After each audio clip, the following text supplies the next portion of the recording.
Você quer melhorar no jogo de xadrez e não sabe por onde começar. Já baixou um monte de apostila, já viu um monte de vídeo e não consegue sair do lugar. Tá faltando método, tá faltando organização. E o grande mestre André Diamante vai te ensinar por um investimento muito pequeno. Aproveita essa oportunidade, mais detalhes aqui na descrição do vídeo. Fala galerinha do xadrez, tudo beleza? Quem que tá afim de assistir aqui uma partida de Garry Kasparov, ex-campeão mundial, um dos melhores jogadores da história do xadrez? E a gente tem aqui então Garry Kasparov fazendo dois lances brilhantes contra o Sergei Movsesian, tá bom? Quero agradecer aqui o inscrito Diego Figueiredo que fez a sugestão dessa partida, que ela é realmente espetacular. Vamos dar uma olhada nela então? Essa partida foi jogada em Sarajevo no ano 2000 e aqui o Sergei Movsesian abre a partida com o peão do rei. E adivinhem, eu dou um pirulito para quem acertar aqui o próximo lance do Kasparov. É galera, claro, a siciliana aqui de Garry Kasparov, C5. A partida seguiu com cavalo em F3, D6 e agora D4 aqui, abrindo a siciliana. C por D4, cavalo por D4, cavalo em F6, ataca o peão, cavalo C3 protege. E aqui A6, a variante Najdorf da defesa siciliana aqui pelo Garry Kasparov. A bispo em E3 foi jogado, E6 e agora F3 aqui. O Movsesian já dá indicações aqui de que ele vai querer fazer o grande roque depois de ter jogado F3, dando suporte para jogar com G4 e atacar na ala do rei. O Kasparov já segue atacando também aqui com B5, temos dama D2, cavalo de bem D7 e o Movsesian coloca o rei em segurança e já traz a torre para o jogo com grande roque.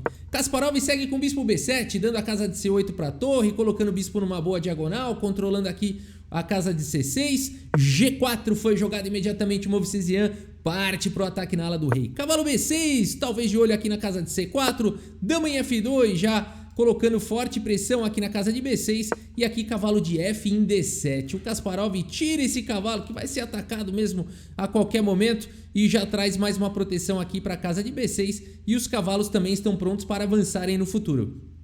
Rei B1 foi jogado, o Movsesian faz aquele lance profilático, coloca o rei um pouco mais em segurança, tira de possibilidades de ataque tanto na coluna C como na diagonal de casas escuras. E aqui o Kasparov já traz a torre, como todo bom jogador de siciliana. Percebam como o Garry Kasparov não perde tempos aqui para tirar o bispo ou fazer roque. Aqui é o seguinte, o ataque já começou e ele também tem que contra-atacar, senão o Movsesian vai para o checkmate logo, né? Aqui bispo D3 foi jogado e aqui o Kasparov mostra o seu estilo boxeador nessa posição, galera. Se você quiser dar pause e aqui tentar encontrar o lance do Kasparov, vale a pena. Como a gente sabe, né, que tem um lance fantástico aqui, eu acho que até já dá pra começar a imaginar, mas a gente fica se perguntando, já achei o lance, mas é sério que ele vai fazer isso, né? Então é isso, espero que você tenha encontrado aqui o lance do Kasparov. Torre por C3, galera. O Kasparov não desenvolveu o bispo, não deu roque e já começou sacrificando qualidade aqui. Sacrificou a troca agora, torre por cavalo. E por que ele tá fazendo isso? É um sacrifício, porque ele é um boxeador, né? Por isso. Mas aqui é um sacrifício posicional de médio e longo prazo, né? Não tem uma compensação imediata. Você tá falando assim, não tem um checkmate aqui agora, né?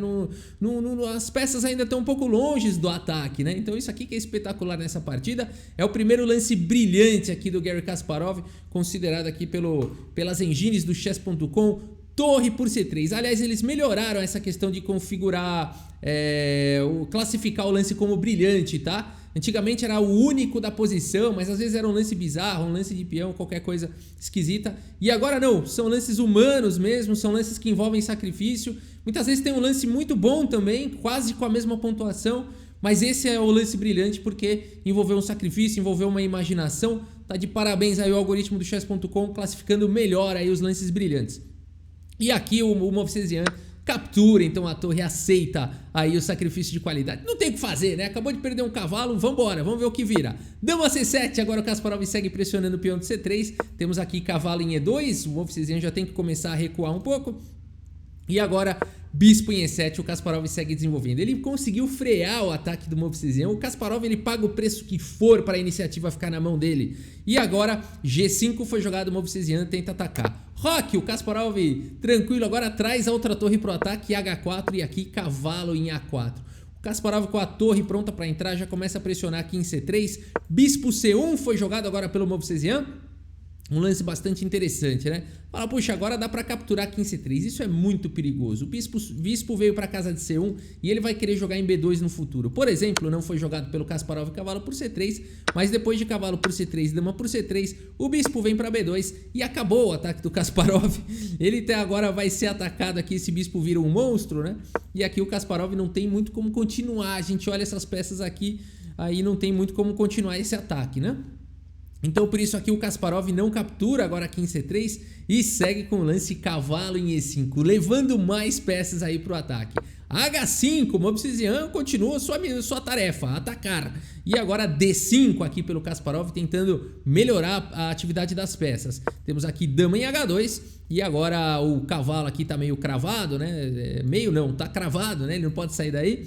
E agora bispo D6 então pelo Garry Kasparov, ameaçando todo tipo de ataque descoberto para cima da dama. E a dama veio para H3 aqui, foi o lance do Movsesian, tá? Aqui uma outra possibilidade muito forte seria jogar com dama em F2. O Movsesian tentou colocar a dama aqui em H3 para manter a dama na coluna H. No entanto, era muito importante nessa posição manter a dama aqui na segunda horizontal e o Kasparov vai mostrar por quê. Depois de bispo D6 e dama H3, o Kasparov segue agora com uma sequência fantástica. Primeiro cavalo por D3, agora C por D3 e agora B4. O Kasparov não para de atacar aqui na posição. C por B4, Kasparov sacrifica um peão e agora traz a torre em C8. E a dama, lembra dela aqui em F2, ela estaria pelo menos tomando conta aqui com a saída do cavalo, já estaria cobrindo aqui a casa de C2. E agora tá faltando defesa aqui pro Movsesian, né? O Kasparov tá indo com tudo realmente, já fica difícil agora das brancas defenderem.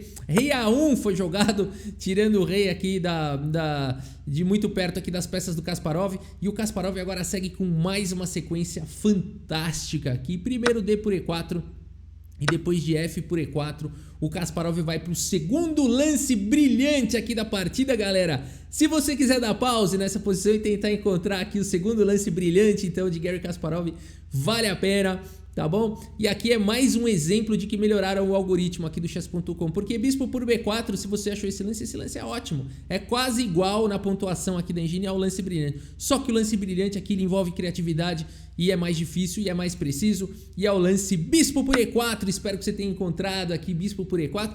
Kasparov sacrifica mais uma peça aqui na partida.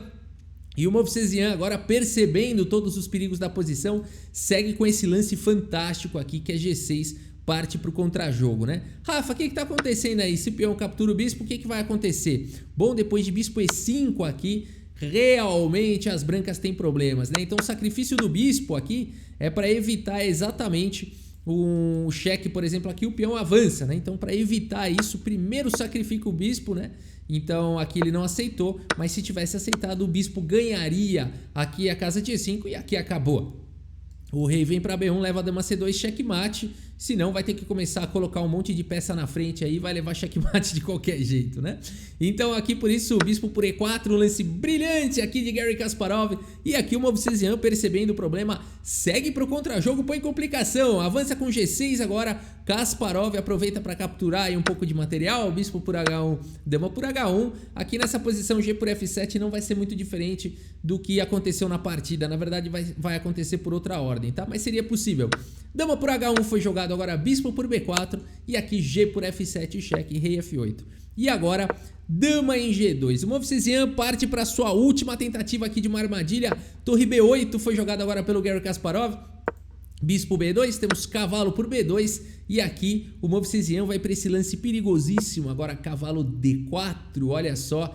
Que lance perigoso, né? A dama tá atacando aqui o cavalo, mas mais do que isso, o cavalo tá atacando aqui em E6 e vai dar um duplo. E nessa posição o Garry Kasparov mostra por que ele é conhecido como boxeador aí do xadrez, o ogro de Baku, né? Aqui o Garry Kasparov, por que ele é um ogro aqui? E ele segue com cavalo por torre aqui, galera, sensacional o que o Kasparov tá fazendo aqui nessa partida. O Movsesian segue agora com cavalo por E6, afinal de contas esse lance é cheque, vai capturar aqui a dama. O Garry Kasparov faz rei por F7, tá caindo em G7, tá caindo dama, tá caindo tudo. E nessa posição o Movsesian, percebendo que a coisa não era tão boa assim pra ele, abandona aqui a partida. Como assim, Rafael? Ele acabou de ganhar a dama e abandonou antes de capturar a dama. O que tá acontecendo, né? Abandonou porque não dá mais. Aqui o Momcesian se deu conta de que ele vai levar checkmate. Como assim? Ele vai ganhar a dama e vai levar checkmate? Exatamente isso.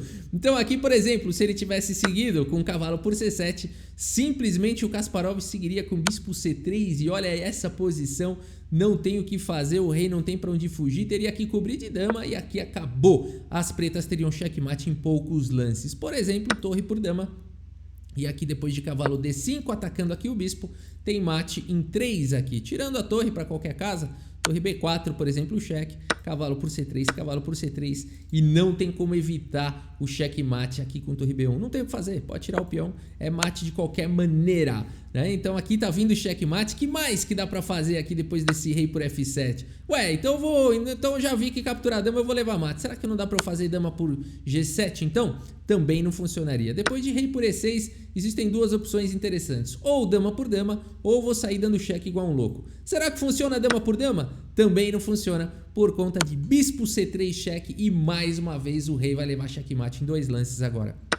Cavalo por C3, 1 e agora qualquer lance, A3 também não funciona, qualquer lance e aqui torre checkmate. Ok, Rafael, ok, então já entendi. Depois de dama por G7 e rei por E6, não dá pra capturar a dama também. Eu vou dar um monte de cheque, eu vou dar perpétuo, eu vou jogar aqui o dama G4, dama G4 cheque, e agora rei F6, dama F3 cheque, o rei vai escapando pra G5, dama D5 cheque, rei F4, dama D4 cheque, rei F3, dama D5 cheque, o rei vai lá pra E2, dama G2 cheque. É uma possível continuação, né, galera? Não necessariamente precisaria ser assim, mas aqui as pretas conseguem escapar dos cheques, não tem mais cheque, o cavalo é um grande defensor do rei, tá cobrindo as casas de cheque, e aqui qualquer continuação, as brancas estão levando aqui checkmate em poucos lances. Espetacular aqui a partida de Garry Kasparov, não deu chance para o Movsesian, fez 2 lances brilhantes, sacrificou qualidade, sacrificou o bispo, foi pro ataque, né? Uma partida realmente maravilhosa. E vamos dar uma olhada aqui no relatório do chess.com e dar uma olhada aqui na precisão dos jogadores, nos números, nas estatísticas. A gente tem o seguinte, galera, 94,1% de precisão para Garry Kasparov, que nos critérios de hoje em dia é muito, né? Porque a engine ficou mais rigorosa aqui na avaliação. E 78,3% de precisão aqui para o Movsesian. Foi muito preciso, um grande jogador, mas realmente o Kasparov foi se impondo, né? Foi se impondo. Talvez aquele dama F2 lá que a gente comentou durante a partida, talvez desse para dar uma segurada ali, segurar um pouco mais, mas não sei não. O ogro de Baku, quando tá inspirado, não tem para ninguém, né? Mas é isso, galera. Espero que vocês tenham curtido aí o vídeo. Muito obrigado pela sua audiência. Um grande abraço para todos vocês e até a próxima. Valeu! Cavalo H5 no tabuleiro de xadrez. De xadrez.